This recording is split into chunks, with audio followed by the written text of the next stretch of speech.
VSN அகாடமியின் தினம் ஒரு கூற்றுக்கான 26வது வினா. இந்தியாவின் குரல் எனும் பத்திரிகையை தொடங்கியவர் பானர்ஜி.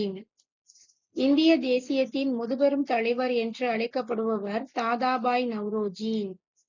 லண்டனில் இந்திய சங்கம் 1866இல் நவ்ரோஜியால் உருவாக்கப்பட்டது. 3 முறை இந்திய தேசிய காங்கிரசின் தலைவராக தேர்ந்தெடுக்கப்பட்டவர் தாதாபாய் நவ்ரோஜி. ஆன்சர்: கூற்று 2, 4 சரி, 1, 3 தவறு. விளக்கம்: இந்தியாவின் குரல் எனும் பத்திரிகையை தொடங்கியவர் தாதாபாய் நவ்ரோஜி. நெக்ஸ்ட், லண்டனில் இந்திய சங்கம் 1865இல் நவ்ரோஜியால் உருவாக்கப்பட்டது. தாதாபாய் நவ்ரோஜி 1866இல் கிழக்கிந்திய கழகத்தை உருவாக்கினார். ஓகே ஃப்ரெண்ட்ஸ், தொடர்ச்சியா நம்ம கொஸ்டின்ஸ் பார்க்கலாம். மறக்காம சேனலை சப்ஸ்கிரைப் பண்ணுங்க. நன்றி.